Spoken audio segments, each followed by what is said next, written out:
This chapter was an absolute whirlwind. We leap from the chief overseeing a steampunk mint churning out currency at an astonishing rate, talk about an industrial revolution in full swing, to a mind-blowing revelation at the Research Institute. That accidental photo by Ao Fei, a mere blurry shadow in a water droplet, has just opened the door to the microscopic world. The chief's immediate grasp of its significance and the coining of microscope gave me chills. It's this blend of pragmatic industrial upgrades and visionary scientific leaps that's so captivating. But while the Han tribe forges ahead, their enemies on Bamboo Island are resorting to desperate measures. The Xin tribe's scorched earth strategy, forcing a mass migration, is a grim turn. And with Xue Tu misinterpreting their moves as an escape attempt, you just know this is setting up a colossal, potentially tragic, clash. The contrast between innovation and brutal desperation is stark. How will this industrial powerhouse, now peering into the unseen, handle a foe willing to destroy everything?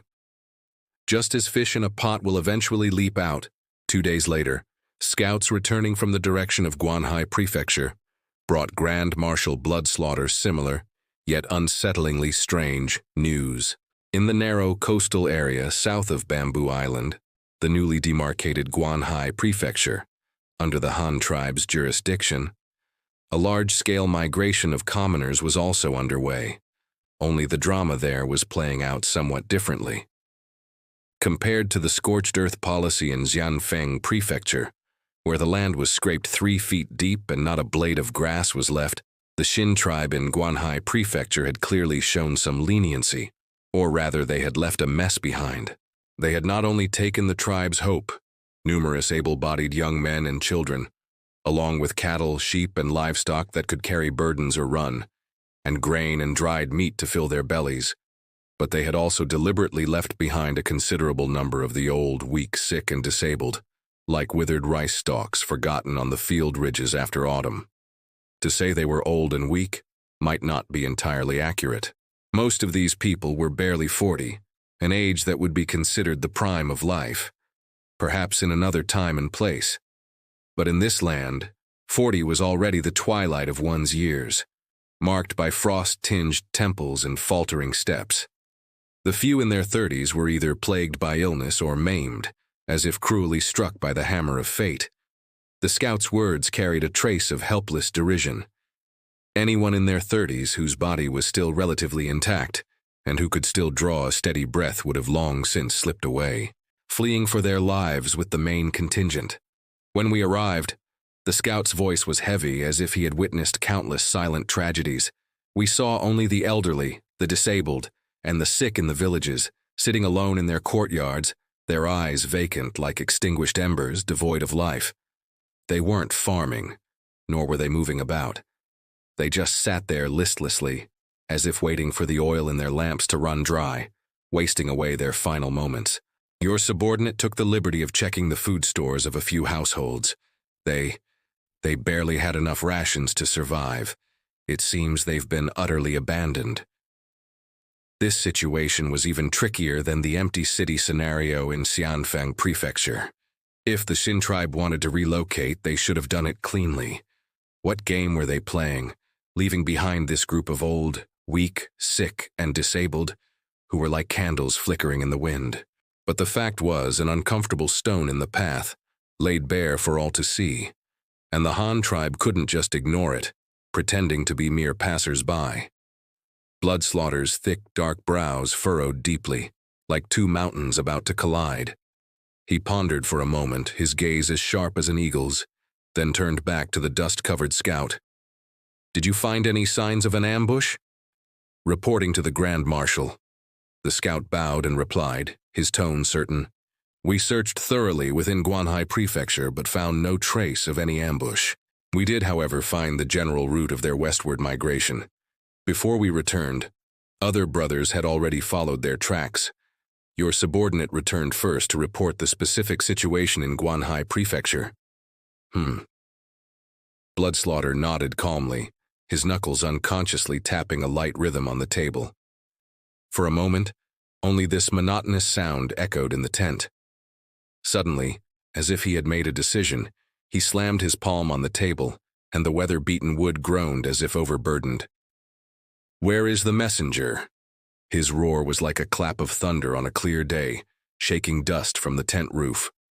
Before his words had faded, the flap of the great tent was whipped open, and a capable-looking messenger strode in, knelt on one knee, cupped his fists in salute, and said in a loud, clear voice, "Grand Marshal, what are your orders?"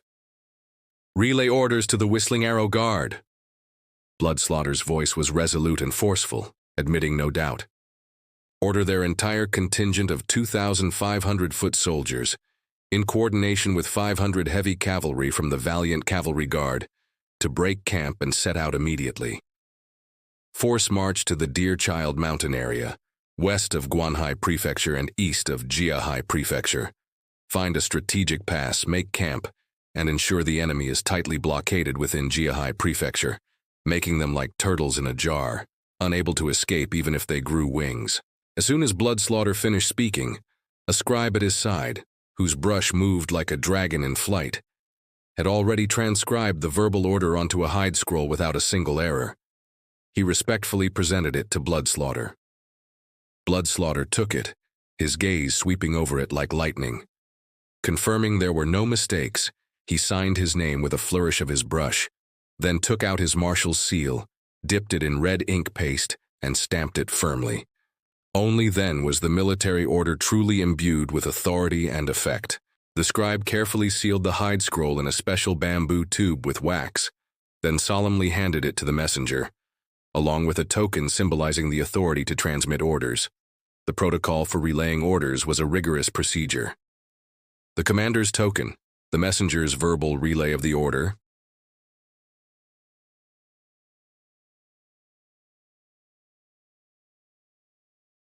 only then could subordinate generals confirm the authenticity of the military order and execute it with lightning speed and resolution.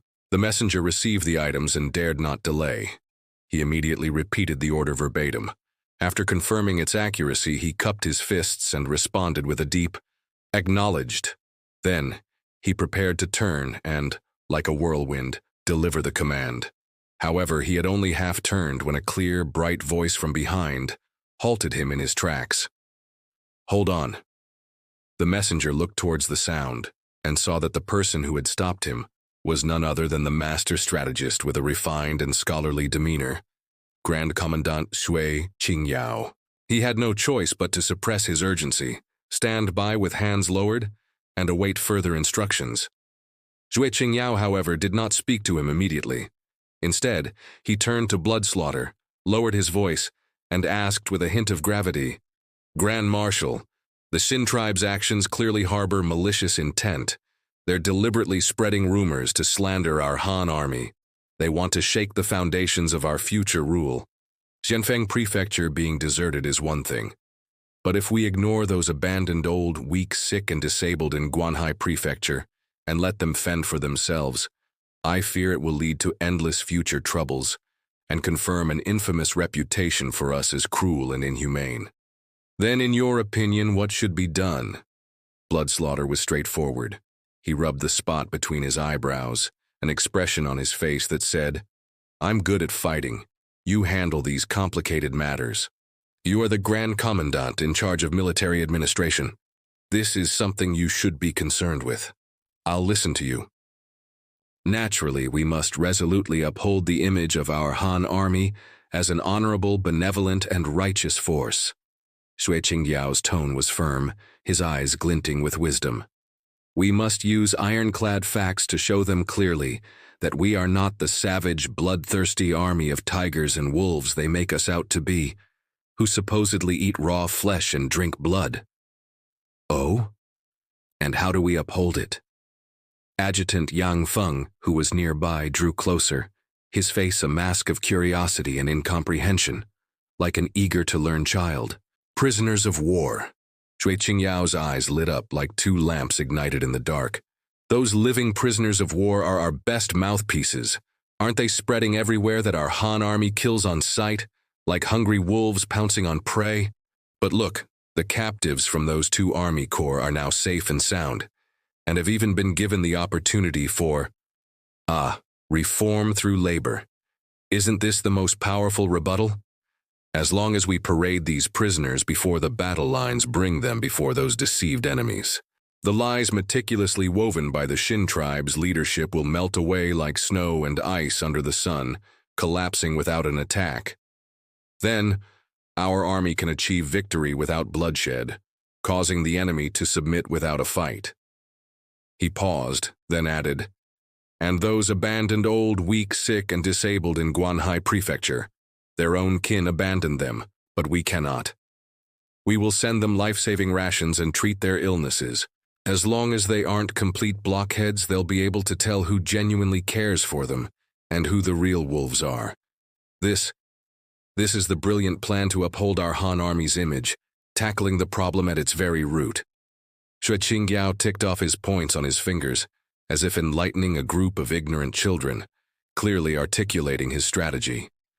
"Will all this you're saying really work?" Bloodslaughter raised an eyebrow, a hint of skepticism in his voice, as if weighing the plan's merit. "It absolutely will." Xue Qingyao nodded decisively, full of confidence. "As long as we handle it properly, not only can we maximally undermine the enemy's will to resist, but we can also effectively reduce our own troops' casualties. Perhaps we can even use this opportunity to induce surrenders, accept defectors, and capture more prisoners." "Good. Then we'll do as you say." Seeing his Grand Commandant so confident, Bloodslaughter hesitated no longer. With a wave of his hand, he agreed. "Tell me, what are the specific procedures?" "That's easily handled." Xue Qingyao smiled faintly and turned to the messenger still awaiting orders. "Messenger, when you inform the Whistling Arrow Guard to set out later, tell them to bring several extra cartloads of grain. Also, they must survey the waterways en route, find suitable supply points, and identify landing docks in advance for subsequent fleets transporting grain and supplies.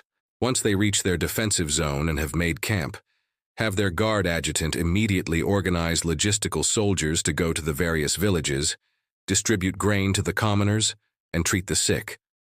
At the same time, widely proclaim and post our Han Army's various benevolent decrees within their jurisdiction. Make absolutely sure every living ear hears and every seeing eye sees." Acknowledged. The messenger bowed again to receive the order.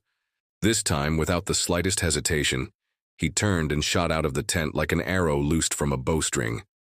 After sending the messenger off, Xue Qingyao turned back to Bloodslaughter. "Right now, we also need to quickly transfer those prisoners of war from the rear. Furthermore, please have the various guard units find some open-minded and reputable clan leaders and common folk from the areas under their jurisdiction. When the time comes, have them, along with the prisoners, form a special team to go to the front lines and proclaim our army's policies to the enemy, thoroughly shattering those despicable conspiracies of the Xin Tribe's leadership." Hearing this, Bloodslaughter's brows knitted into a knot again, as if he were pondering what connection this battle of words had with his life of fighting on the razor's edge. He grumbled, "These complicated matters are your job as Grand Commandant anyway. You handle it as you see fit. Right now, I'm only concerned with deploying troops and generals to first surround Jiahai Prefecture so tightly not even water could seep through, like tying up a sack of rice. Don't bother me with other things." Yes, of course." Xue Qingyao smiled helplessly and shook his head, and "I knew it would be like this" expression on his face. "Since you, Grand Marshal, are happy to be at leisure and unwilling to get involved in these mundane affairs, then we shall each attend to our own duties. I will strive to get those living teaching materials to the front lines before you complete your iron bucket encirclement of Jiahai Prefecture, to coordinate with your military operations and fight a beautiful battle for hearts and minds." He hadn't been working with Bloodslaughter for very long, and couldn't quite figure out if this Grand Marshal was truly the pure warrior ignorant of administrative affairs that he appeared to be, if he was intentionally avoiding matters related to political power, or if he simply had no interest in these political games of intrigue and preferred the straightforward thrill of fighting on the battlefield. However, regardless, the military system you had meticulously constructed was already as solid as a rock. Even if Bloodslaughter completely ignored political matters, The Han tribe's vast and intricate war machine could still operate smoothly and methodically on its own. So these minor details weren't all that important. After a brief discussion, Bloodslaughter and Xue Qingyao both got busy, spinning like tops. Xue Qingyao not only had to coordinate the entire army's grain, fodder, and military supplies, but also constantly monitor and handle the political situation in the war zone. Now the task of transferring prisoners and civilians from the rear was added to his duties, making him so busy his feet barely touched the ground, wishing he could grow 3 heads and 6 arms. The Han army's military and political deployments, like a precisely functioning machine, were unfolding methodically under the direction of Bloodslaughter and Xue Qingyao, 2 operators with vastly different styles. Just as the 2 of them were as busy as wound-up tops without a moment's leisure, the extremely urgent request for aid that Bloodslaughter had sent to you finally arrived in Hanyang City amidst a cloud of dust and was respectfully presented at your desk. The letter was unfolded, and Bloodslaughter's flamboyant calligraphy met your eyes. The core message was singular. He implored you to swiftly dispatch the garrisons of the 3 Honghu prefectures to assist them in completely blockading the hidden bridge, connecting Bamboo Island to the mainland, not letting even a fly pass. As you read this, a sharp smack sounded. It was you, slapping your own smooth forehead in annoyance, letting out an "Ayya" loud enough to startle the dozing guards outside. How could you have been so dense as to not think of such an incredibly important matter sooner? You had been so preoccupied with figuring out how to strangle their sea access and drag out the delivery date of those precious ships until the end of time that you had completely forgotten about this magpie bridge, which only deigned to appear once a month. Clever for a lifetime, foolish for a moment, you grumbled to yourself, hoping it wasn't too late to mend the fences. Your fingertips tapped lightly on the desk, your gaze sweeping over the map, your mind rapidly calculating. Finally, your eyes settled on Guanhai Prefecture. Among the 3 Honghu prefectures, Jiangwu and Binhai were closer to Bamboo Island, but alas, they were new cities where construction had only begun this spring. The mud on their city walls had likely not yet dried, so their defensive capabilities naturally couldn't compare to Guanhai Prefecture, which had been developing steadily for 2 or 3 years. Guanhai Prefecture was the foremost of the 3. Not only possessing the largest territory and the strongest garrison forces, but its city walls were also built high and thick, as impregnable as a fortress of bronze. Moreover, it was densely populated, and its people were known for their fierce and valiant nature. In terms of defense alone, even if all 3,000 garrison troops were dispatched, the passionate commoners within the city wielding carrying poles and kitchen knives would be enough to give any enemy daring to covet it a serious rebuff. The plan decided, you immediately gave the order. Commander Chai Duo of the Xianyu Guard would personally take command, drawing 2,000 elite cavalry from Guanhai Prefecture to strike like a swift wind. Jiangwu and Binhai prefectures would each dispatch 500 cavalry to provide support on the flanks. These 3 columns, totaling 3,000 iron cavalry, would race to the connecting point of the hidden bridge in the mainland, dig trenches, build fortifications, and defend it to the death, completely severing Bamboo Island's only land route to the mainland. This operation was to begin immediately, and troops were not to be withdrawn until complete victory was achieved. As for when it would end, that would have to wait until the smoke of battle cleared on Bamboo Island, and the Han tribe's banners were planted in every corner. Orders flew out like snowflakes, first sent by express riders, spurred on, to Guanhai Prefecture, followed by Jiangwu and Binhai prefectures. Finally, a command notice in reply to Bloodslaughter was drafted. You had someone deliver it, the gist being, I've sent 3,000 crack troops to block the back door on the mainland side for you, tight as a drum. You all on Bamboo Island just go all out, show your strength, and make sure to capture all the Xin Tribe leaders in one fell swoop. Don't let a single slippery loach get away. Your land reinforcements had not yet stirred the dust of their march. In fact, ever since Bloodslaughter had resolved to turn the entire Jiahai Prefecture into a giant cage, the Fubo Guard Navy, personally commanded by Xu Da, had already sprung into action like sharks smelling blood. Although they lacked the infantry for large-scale landing operations, simply lining up their imposing gunboats, with their dark cannon muzzles, in the waters near the hidden bridge. Those black muzzles aimed towards Jiahai Prefecture was enough to exert an overwhelming deterrent on the apprehensive Xin Tribe leadership, causing them to wake from nightmares every night, their backs drenched in cold sweat. On the other side, the Xin Tribe's leaders, facing the enormous pressure from the Han army that was crashing down like toppling mountains and overturning seas, were already shrouded in gloom and despair, unable to eat or sleep peacefully.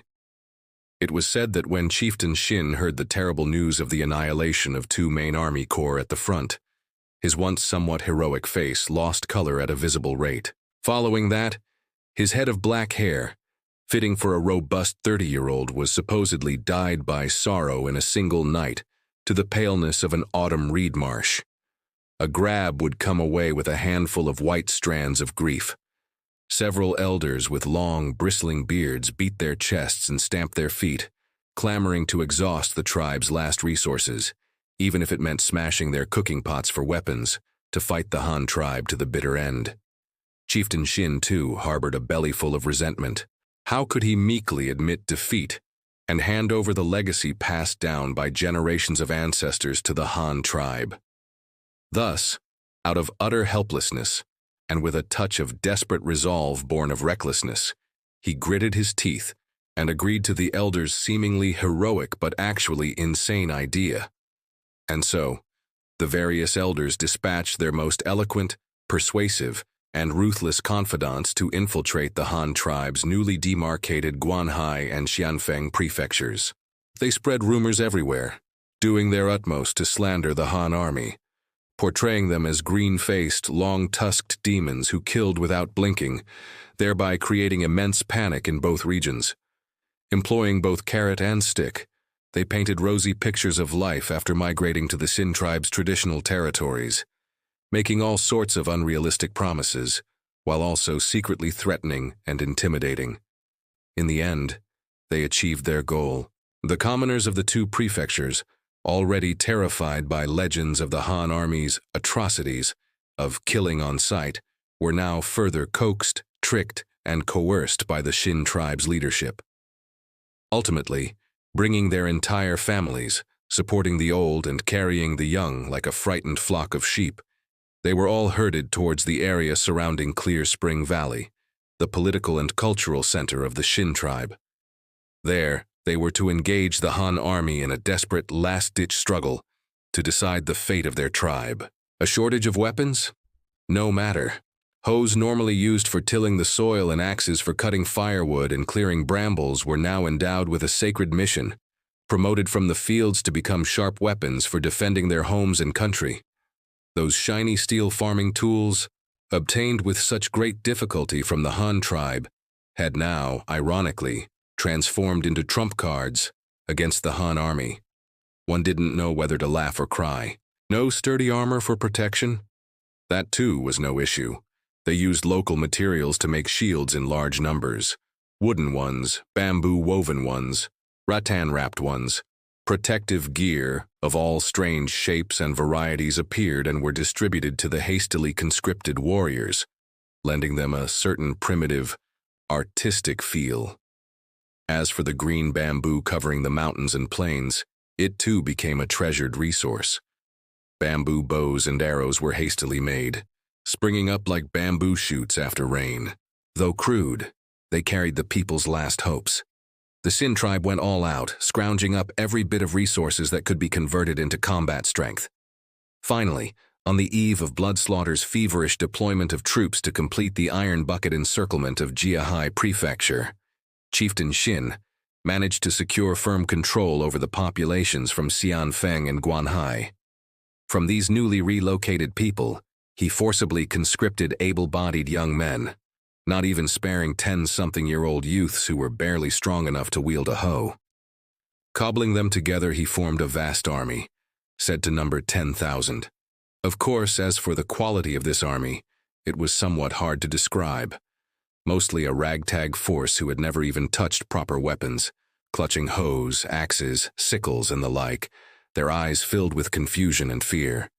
And what Chieftain Xin had in hand that could truly be considered regular troops, those who had received at least basic military training and were equipped with standard-issue weapons, amounted to, at the very most, a mere 6,000 men. To make matters worse, nearly half of these 6,000 were remnants of the former Modun tribe from the grasslands, their morale unstable and their loyalty questionable. Now these two factions, which might have had their share of friction in the past, had become like two grasshoppers tied to the same string in the face of the Han Army's thunderous offensive. Neither could hop away on its own. Thus, for the time being, a strange harmony was maintained within the Xin tribe. At least on the surface, they shared a common and sole objective: either defeat the Han tribe and drive these invaders from their homeland, or at the very least, fight until the Han tribe was exhausted and agreed to sit down for peace talks, then meekly withdraw from their sphere of influence. Of course, the latter was purely wishful thinking, utterly fanciful. Within the crumbling leadership of the Xin tribe, this dejection and despair of the mansion is about to collapse. Time is not on our side clashed intensely with the unwilling resistance of rather be jade shattered than a tile intact. Everyone felt as if they were sitting on a volcano, anxious and finding each day an eternity. However, when it came to surrendering to the Han tribe, they dared not even entertain the thought. That's right, it was dared not had not considered. The more those elders in power dealt with the Han tribe, the more terrified they became, clearly understanding that within the Han tribe's strict systemic framework, there was simply no soil for clans to grow powerful and act tyrannically. This could be glimpsed from the Han tribe officials they had encountered. All officials holding real power in the Han tribe were, without exception, outstanding individuals in their respective fields, each possessing unique skills and relying on genuine ability. They had never heard of any Han tribe official being promoted to a high position by relying on the powerful influence of their clan. These elders, as the supreme power holders at the apex of the Xin tribe's pyramid, had long been accustomed to a life of ordering others about and having their words carry absolute weight. How could they be willing, after surrendering, to be demoted to commoners, no different from ordinary folk, and accept the Han tribe's unified arrangements? Therefore, in their eyes, the path of surrender was simply a dead end, not even to be considered. However, there are exceptions to every rule. For instance, Elder Zhu, who had always been close to the Han tribe, was a clear stream in this stagnant pool. Unfortunately, this fellow currently held no real power, and his words carried less weight than a fart. So even if he had the intention to turn the tide and change the tribe's destiny, he could only lament his lack of strength, utterly helpless. All these undercurrents were silently observed and noted by Elder Jin, codenamed Anvil, who had been lurking within the Xin tribe's high command for a long time. Nominally, he commanded a corps of 2,000 men, appearing majestic and awe-inspiring. Secretly, however, he was like a vigilant leopard, keeping a death grip on Chieftain Xin, and those elders who lived in constant fear, strictly preventing these individuals from slipping away when they reached their wits' end. With the war between Han and Xin progressing to this stage, Anvil knew well that it was already very difficult for him to provide any more valuable intelligence to the Han tribe. Capturing all the enemy leaders in one fell swoop, allowing them no chance of escape, had already become the last and most important thing he could do for his true tribe. However, this seemingly foregone conclusion underwent a subtle change the moment Xue Qingyao managed to contact him through secret channels. Anvil was exceptionally intelligent and understood immediately. He realized that the Han army had now completed its tactical encirclement of the Xin tribe's leadership, like an invisible net, quietly tightening. Next, how to dismantle the enemy's pitiful last vestiges of resistance with minimal cost, without bloodshed, and make them willingly lay down their arms, became his current greatest and most challenging task as an infiltrator. On the eastern side of the Xin tribe's vast territory, directly east of the turbulent Jiahai Prefecture, lay a place called Clear Spring Valley, the heart and soul of the Xin tribe. 30 li further east one would find a perilous gorge named Cleargreen Gorge. This gorge, like the throat of a giant dragon, guarded the final crucial pass where the Clearwater River, Bamboo Island's only major freshwater river, rushed into the sea. The river surged from west to east, constrained here by the gorge, before finally breaking free and merging into the boundless azure waves.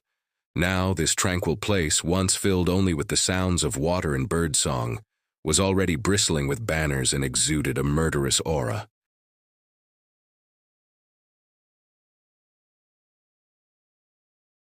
Advantages. It was like a giant iron lock firmly securing the waterway for the Han army's fleet heading west.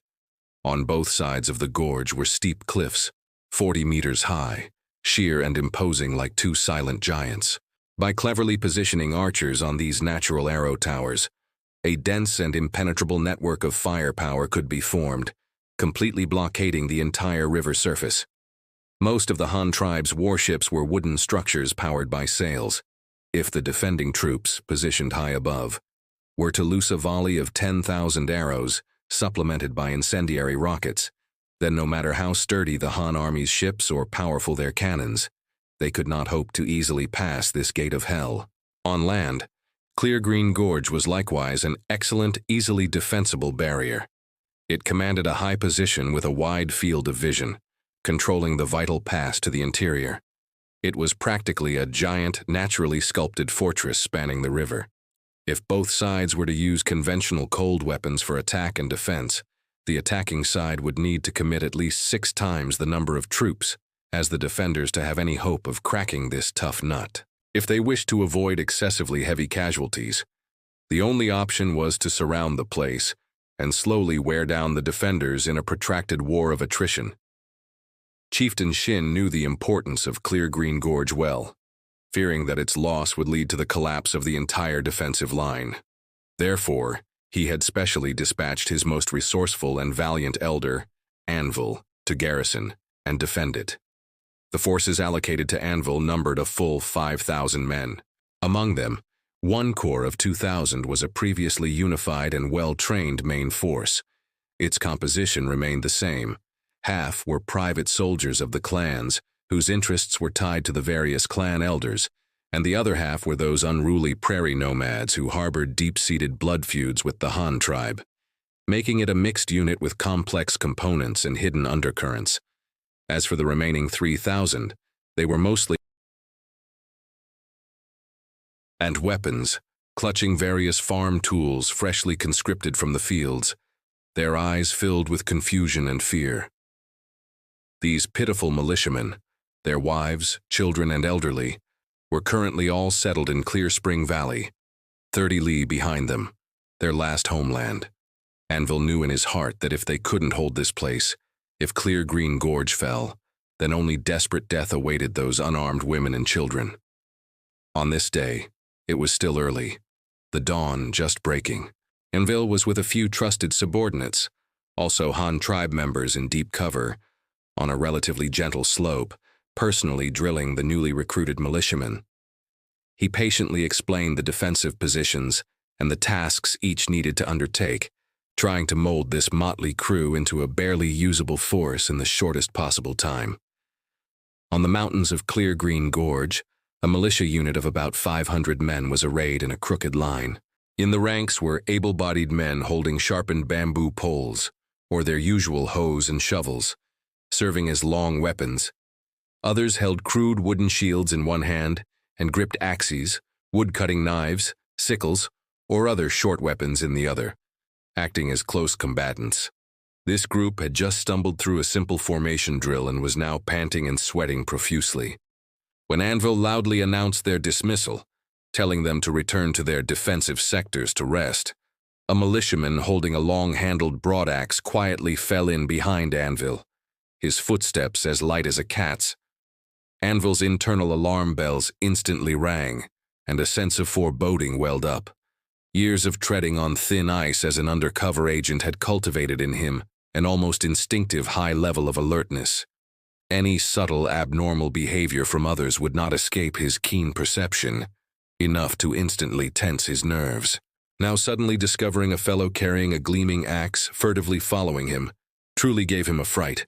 The hairs on his back stood on end. What's going on? Does this guy have a personal grudge against me, wanting to take revenge? Or has he seen through my undercover identity and is preparing to eliminate me? Or perhaps that old fox chieftain Xin still doesn't trust me after all, and has specially sent an assassin to monitor me, or even to finish me off at any moment. In an instant, Anvil's mind was like a pot of boiling water, countless chaotic and terrifying thoughts rushing in. He didn't know if this silent pursuer truly intended to take his life, but he absolutely dared not risk his own. So, after a quick mental calculation, he pretended to be unconcerned, but his feet zigzagged, deliberately heading towards a secluded, unfrequented spot. Simultaneously, he had silently sent out a distress signal to his other Jinwu guard brothers hidden here, using their prearranged contact code, summoning 2 reliable companions to support him. Just as Anvil deftly maneuvered around a dense thicket of bushes and stepped into the depths of a relatively sparse, tree-shadowed forest, he suddenly spun around. His gaze was like lightning as he coldly stared at the axe-wielding militiaman who had been relentlessly pursuing him, and he barked in a deep voice. "Who are you? What do you want sneaking around and following me? Did the Grand Chieftain send you to take my life because he doesn't trust me?" Anvil deliberately lowered his voice, questioning sharply in the heavily accented Bamboo Island dialect of the Xin Tribe, attempting to seize the initiative and probe the other's intentions. Hearing this, the axe-wielding militiaman showed no sign of panic on his face. He calmly turned his head, his sharp gaze sweeping the surroundings, a faint, almost imperceptible smile playing on his lips. He discovered that, at some point, 2 figures had silently appeared behind him. One held a powerful bow, arrow nocked, the cold arrowhead steadily aimed at his chest. The other wielded a gleaming iron halberd and was slowly approaching him, his eyes as sharp as knives. And Anvil in front had, in that split second, drawn his saber with a clang, the tip pointing diagonally towards the ground, exuding a chilling aura. In an instant, he was firmly surrounded by these 3, forming a pincer. Ha ha ha ha. Seeing himself already trapped, the militiaman made no futile resistance. Instead, he tucked the broadaxe into his belt and threw his head back, letting out a hearty laugh. "I've long heard that the spies sent by the Jinwu Guard are all exceptionally astute. Seeing you today, you truly live up to your reputation.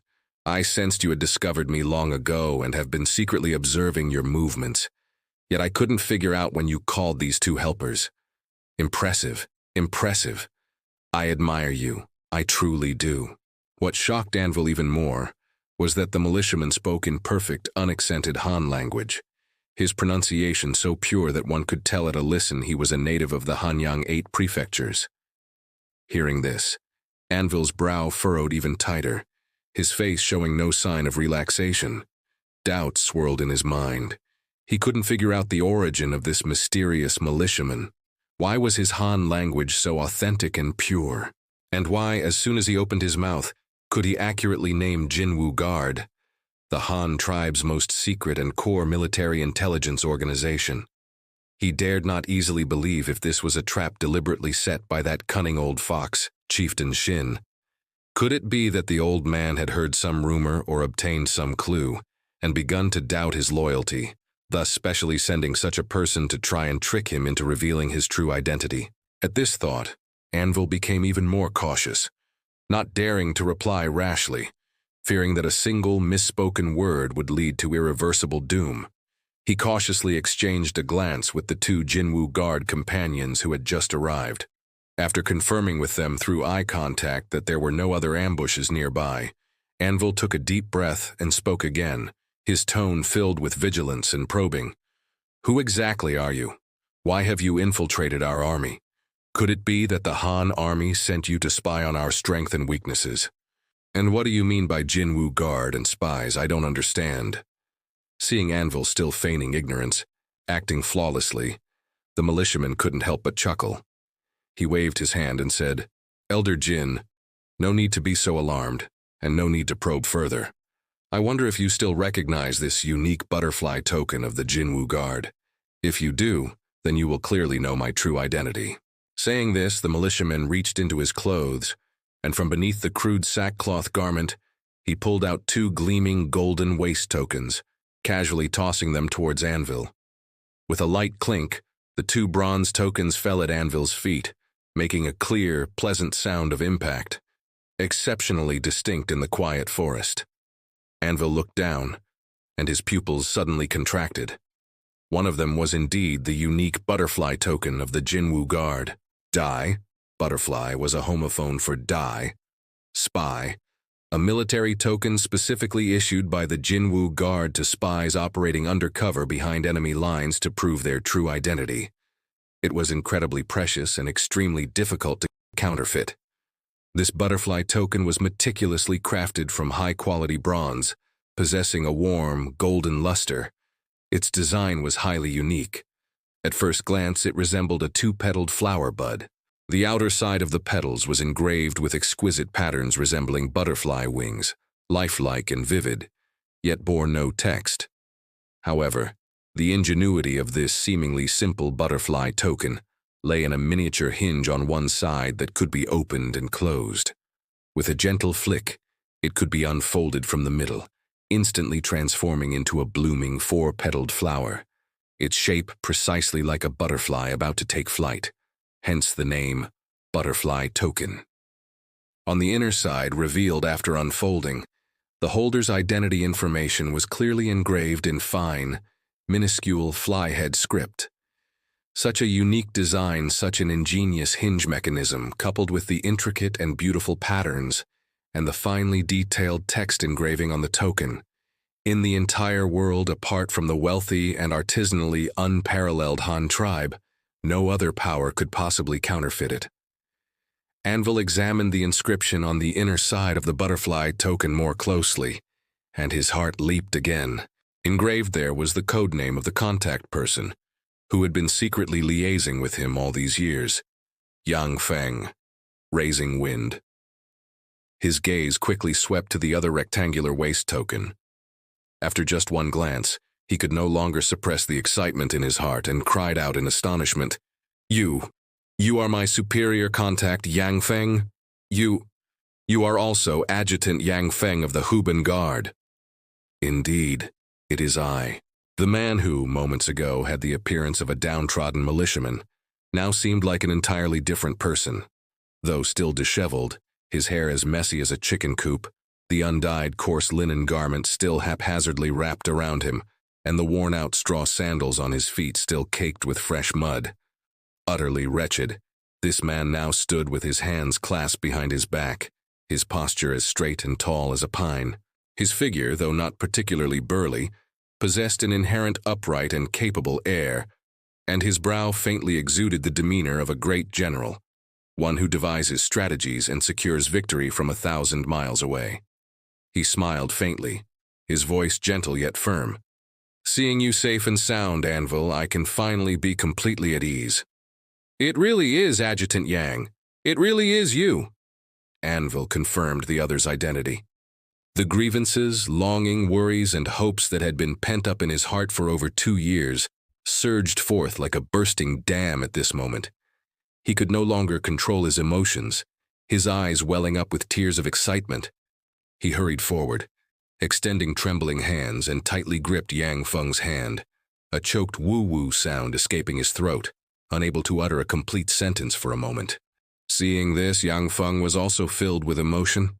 He pulled Anvil into an embrace, hugged him tightly twice, then patted his sturdy back forcefully and comforted him in a warm voice. Good brother, you all have truly suffered these past 2 years. But please rest assured, your wives, children, and elderly family members are all well. For the past 2 years, our tribe has enjoyed favorable weather and bumper harvests year after year. The chieftain has also led everyone to create many new and interesting things. When you return home triumphantly, you will all see them with your own eyes, guaranteed to open your eyes wide. Anvil choked back sobs for a long while before finally managing to stop crying. He wiped the tears from the corners of his eyes, his voice still thick with nasality, yet filled with determination. Then, Adjutant Yang, for you to personally risk danger to come and see me this time, Is there some extremely important military intelligence that requires Anvil to act? Please, Adjutant, give your orders. Even if Anvil has to go through fire and water, I will definitely do my utmost to complete it and not betray the tribe's trust. That's right. Yang Feng released Anvil's hand, once again assuming the composed demeanor of a general with hands clasped behind his back, his expression turning serious. The decisive battle between the Han and Xin armies is imminent. The tribe indeed needs your strong assistance. Please, Adjutant, elaborate. Anvil is all ears. Anvil immediately took a step back, bowed to Yang Feng with cupped fists and assumed a posture of receiving orders. Are you aware that those Xin Tribe fellows are spreading rumors everywhere, doing their utmost to slander our Han army? Yang Feng didn't directly issue the task at first, but instead inquired about the situation Anvil was aware of. Of course, I am aware of this matter. Anvil nodded and reported in a deep voice. Several days ago, the news of the annihilation of the two main frontline army corps arrived, which has already scared Chieftain Xin and the other old men out of their wits. They know well that our Han tribe's military strength is formidable, far beyond what they can resist, and now they are in a state of constant panic, like birds startled by the twang of a bowstring. To prolong their pathetic existence, they came up with this rotten idea, vainly attempting to assemble more troops to protect themselves. Thus, they spread those sensational rumors, and by coercion and enticement, forced several other clans, who were originally still observing, to relocate their entire clans to this Clear Spring Valley. They forcibly conscripted them into the army, organizing them into so-called militia, vainly attempting to rely on superior numbers to fight a desperate battle with our Han army. Just a few days ago, my subordinates were also forcibly given 3,000 such militiamen. They are simply a disorderly mob. You are correct. Yang Feng nodded approvingly, then his tone shifted, becoming grave. But it is undeniable that these despicable actions by the Xin tribe have indeed caused us considerable trouble. With our army's formidable strength, if we choose to launch a strong offensive against Jiahai Prefecture, we will undoubtedly be able to conquer it in one fell swoop. However, doing so would inevitably cause significant casualties to both our army and the enemy. This goes against the grand strategy formulated by the chieftain. What we want is the entire Bamboo Island, and all the population resources on Bamboo Island, not an empty island strewn with corpses and devoid of life. Therefore, we do not want to kill these coerced militiamen, nor can we kill them. Once we engage in a major battle with these militiamen, regardless of victory or defeat, what we lose is the future population base of our Han tribe. This is a situation that neither the chieftain, nor Grand Marshal Bloodslaughter, nor Grand Commandant Xue Qingyao wishes to see. I'm afraid that those militiamen forced to take up arms do not themselves genuinely wish to engage in a life-or-death struggle with our army. The adjutant speaks the truth. Anvil nodded in deep agreement. Those militiamen are generally not enthusiastic about the upcoming battle. On the contrary, they all look fearful, and their morale is very low. Therefore, a gleam of wisdom flashed in Yang Feng's eyes. Grand Commandant Xue has come up with a brilliant plan, and he wants you to cooperate from within, to try and undermine the enemy's morale, striving for a bloodless victory, or at least to win this crucial decisive battle with minimal cost. I wonder how I need to cooperate. Please, Adjutant, give your orders. Anvil once again bowed with cupped fists, his tone firm as he requested instructions. How many troops do you currently command? If they need to turn their coats at a critical moment and strike back, are you confident you can control all of them? Yang Feng stared intently at Anvil, directly asking the most crucial question. Hearing this, Anvil couldn't help but look troubled. He pondered for a moment, then analyzed with some concern. I'm afraid it might be somewhat difficult. I currently command one corps, about 2,000 formally armed troops. I have already placed all the Jinwu Guard brothers who infiltrated Bamboo Island with me into various command positions within this army. If the Grand Marshal wants me to lure this force into an ambush and then annihilate them, that wouldn't be hard to do.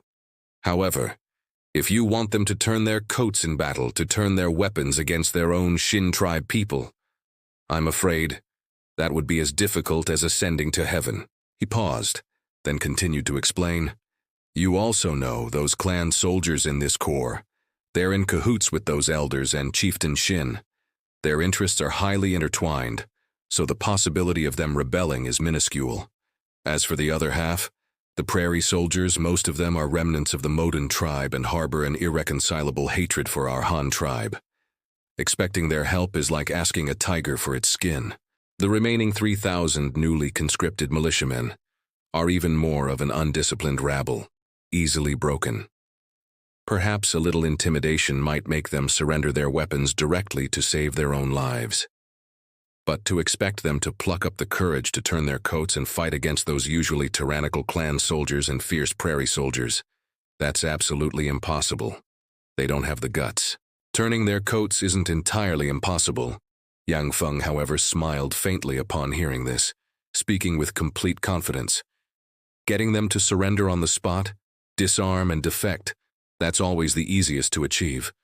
Actually, you yourself said it just now. These soldiers are generally fearful and don't really want to fight us to the death for nothing. If we patiently work on their ideological thinking, reason with them, appeal to their emotions, and entice them with benefits, this matter has great potential. Here, take a look at this secret letter personally written by Grand Commandant Xue. Saying this, Yang Feng once again fumbled in his bosom and produced a secret letter sealed with wax, handing it to Anvil. Anvil respectfully took the letter, eagerly broke the seal, and by the mottled sunlight filtering through the forest began to read it carefully. The more he read, the more astonished and impressed he became. The contents of the letter were all strategies focused on winning hearts and minds, detailing how to incite defection among the enemy troops, how to effectively publicize the Han tribe's benevolent governance, and what aspects the propaganda should focus on, all meticulously laid out. Among them, the preferential policies for inducing surrender and accepting defectors, such as the 3 don't kills and 3 great rewards, particularly made Anvil's jaw drop and his eyes widen as he exclaimed inwardly, "What a viciously clever plan. It's like pulling the firewood from under the cauldron, striking right at the heart of the matter. But it's indeed extremely brilliant, and bound to be very effective. Have you understood it all? If there's anything you don't understand, feel free to ask me now, and I'll explain it to you in detail," Yang Feng said timely, seeing him engrossed in reading. "Understood, completely understood." After reading the letter, Anvil felt as if he had been suddenly enlightened. His confidence greatly boosted.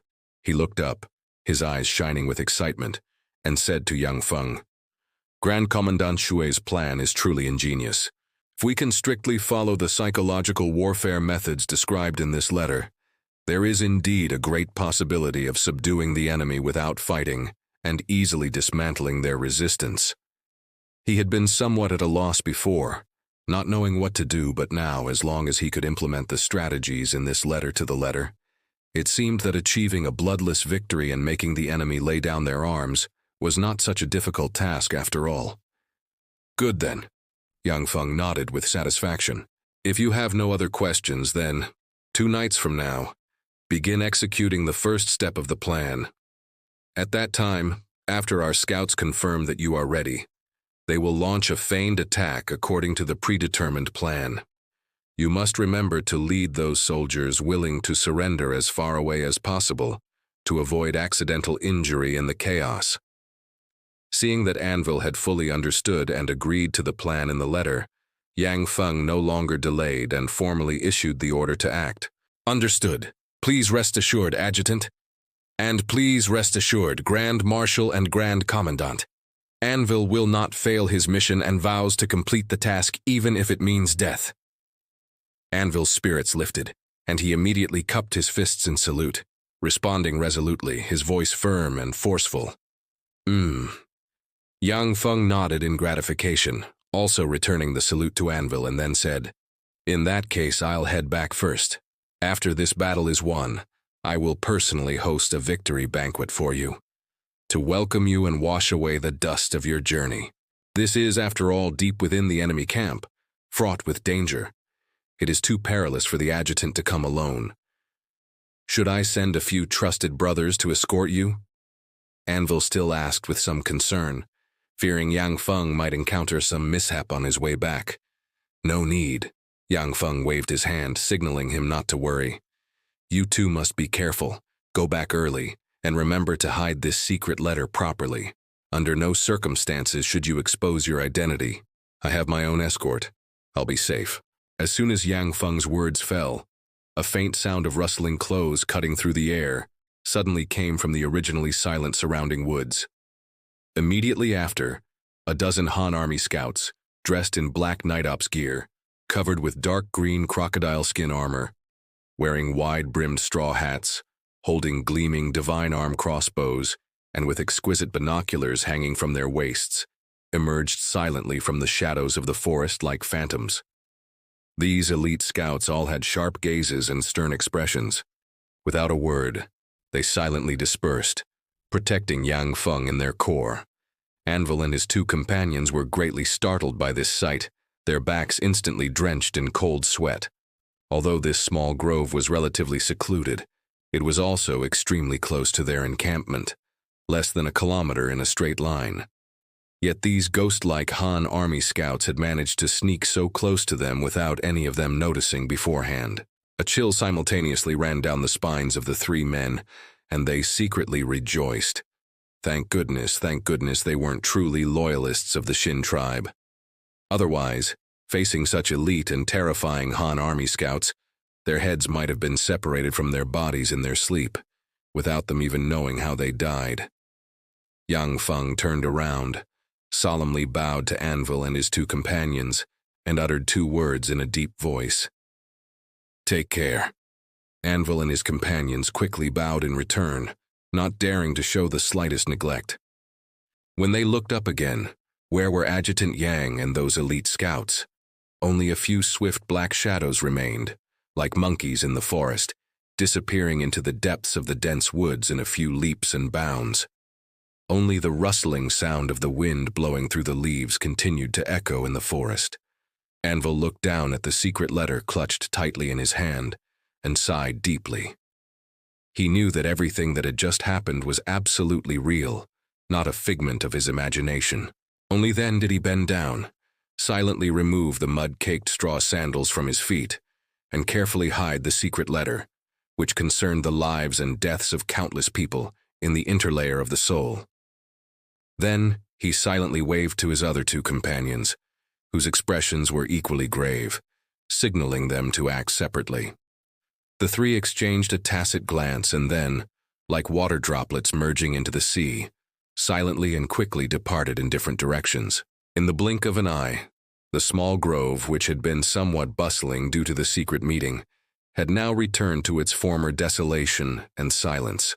Only a timid little deer quietly poked its curious head out from behind a nearby bush, warily observing its surroundings, as if nothing had happened here at all, still as peaceful and serene. When Anvil, with heavy steps, returned to the heavily guarded camp on the summit of Cleargreen Gorge, he did not delay for a moment. As dusk settled and soldiers gathered in twos and threes to prepare their evening meal, he secretly summoned all the Jinwu guard brothers who were also under cover there. These men, through his clever arrangements, had now become leaders at various levels in the army he commanded, holding varying degrees of power. Inside the dim tent, a few flickering oil lamps barely dispelled some of the darkness. Everyone sat in a circle, their expressions grave.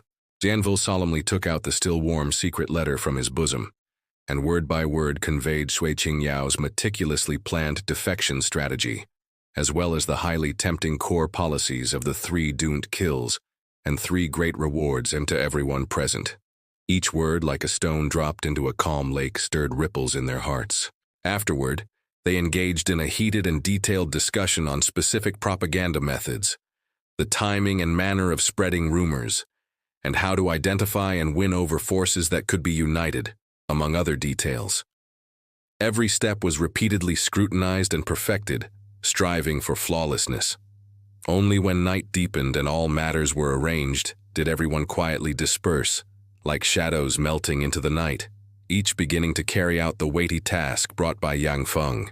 After dinner, the night curtain fell like a huge black cloth, enveloping the entire camp.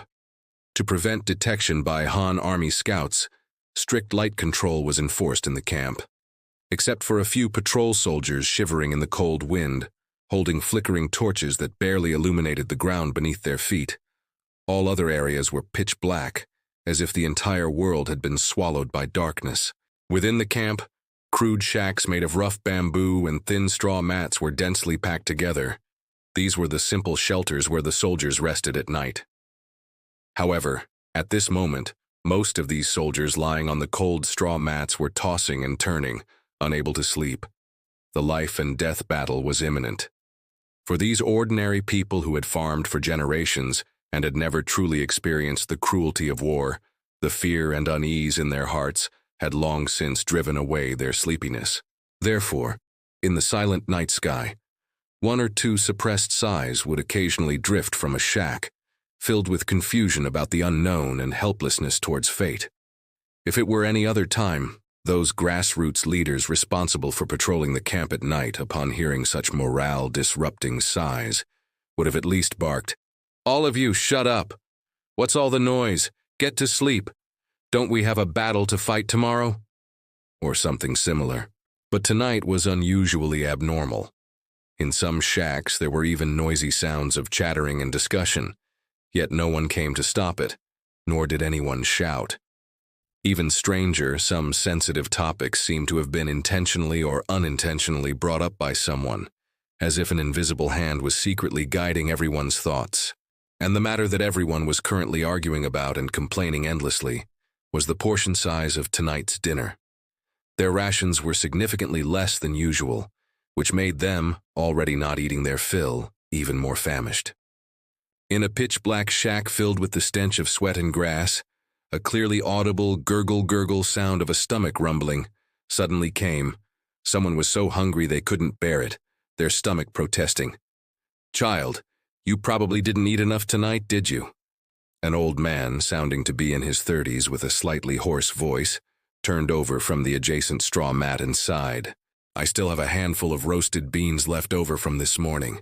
Take them and eat them to tide you over." When a person is hungry, they toss and turn and can't sleep. Their heart panics, up and down, alas.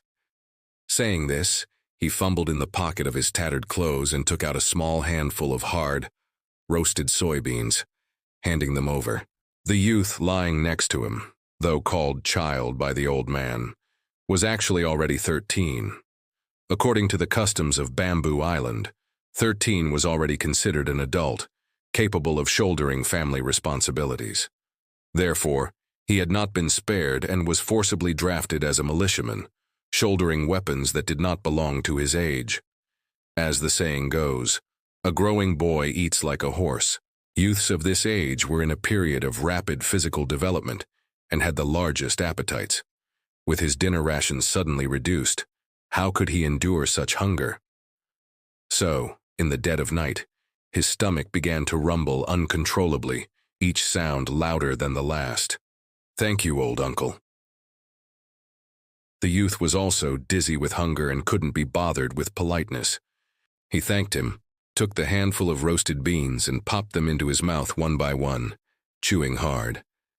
As he chewed the beans, the crisp crunch-crunch sound was exceptionally piercing in the silent shack, like suddenly pouring a ladle of cold well water into a scalding hot oil pan, instantly causing it to explode. The youth's chewing seemed to trigger some switch, the stomachs of dozens of people in the entire shack, as if by agreement, suddenly rumbled in unison. So, everyone was hungry. Thus the silence was soon broken, and long suppressed complaints began to rise one after another. "Why on earth should our rations be reduced? They don't even give us enough to eat. And they still expect us to have the strength to resist those wolf-like Han soldiers?" A gruff voice first broke the silence, his tone filled with indignation and bewilderment. "Didn't you hear what the officers above said?" Another voice immediately chimed in. sounding like someone who had read a few books. The best places on our bamboo island for growing grain have now all been occupied by the Han tribe. The grain we're eating now is all of our remaining stores for this year. Come next spring, if the Han army still hasn't retreated, we won't have that much land to cultivate, nor will we have enough manpower to farm. So before we defeat the Han army, or rather, before the Han army voluntarily retreats, we can only rely on these stored grains to survive. That's why we have to eat sparingly, tighten our belts so we can last a little longer and not starve to death. Even if we have to save, everyone should save together. Why only reduce the rations of us locals, but let those shepherds from across the sea eat even more than usual? Is there any justice in this world? Another person couldn't help but complain loudly. The shepherds from across the sea he referred to were, naturally, the arrogant prairie soldiers in the army who enjoyed special treatment. Exactly. Those shepherds don't even know how to farm, yet they eat the grain we've worked so hard to grow. Why should our rations be halved while they get to eat more and take more? This is too unfair. It's simply bullying. Voices of agreement immediately rang out, filled with strong dissatisfaction with this unfair treatment. "Shh! Keep it down," a slightly timid voice advised. "Didn't the officer say? They are distinguished guests who came specially from across the sea to help us fight the Han tribe. If you don't let them eat and drink their fill, what if they get angry and just pack up and leave? With these sharpened bamboo poles and rusty iron shovels in our hands, can we really expect to defeat those Han tribe government soldiers who are all covered in iron?" This helpless rebuttal, once uttered, was like a basin of cold water poured over the heads of everyone in the shack. The previously agitated atmosphere instantly cooled down considerably, and many lost their temper. Yes, everyone had heard more or less that those Han soldiers were all clad in hard iron armor, which ordinary swords and spears couldn't penetrate at all. Even several strong young men together might not be able to defeat one of them. And those shepherds from across the sea, though they seemed quite annoying usually, were all skilled in horsemanship and archery. Even without war horses to ride now, the powerful bows and arrows in their hands were enough to make those arrogant Han soldiers fearful and not dare to approach easily. Therefore, although they felt extremely aggrieved and angry about this extreme unfairness in food distribution, they didn't dare to really cause any major trouble. At most, they could only secretly curse those damned prairie people amongst themselves, in private, to vent their resentment. However, at this very moment, from the darkest corner of the shack, a slightly hoarse, yet strangely calm voice suddenly spoke up, leisurely singing a different tune. "I think things might not necessarily be so. Who told you that those shepherds are definitely here to sincerely help us fight the Han tribe? In my opinion, perhaps we've been innocently implicated by them and have taken the blame for them. Who knows?" As soon as these words were spoken, everyone in the shack was stunned. Even the youth who had been diligently chewing beans stopped and looked up in surprise. The entire shack instantly fell into an eerie silence, leaving only the sound of heavy breathing, rising and falling. The old man who had previously given beans to the youth was the first to react. He hesitated for a moment and asked tentatively, "This brother, what do you mean by that? Could it be, some inside information?"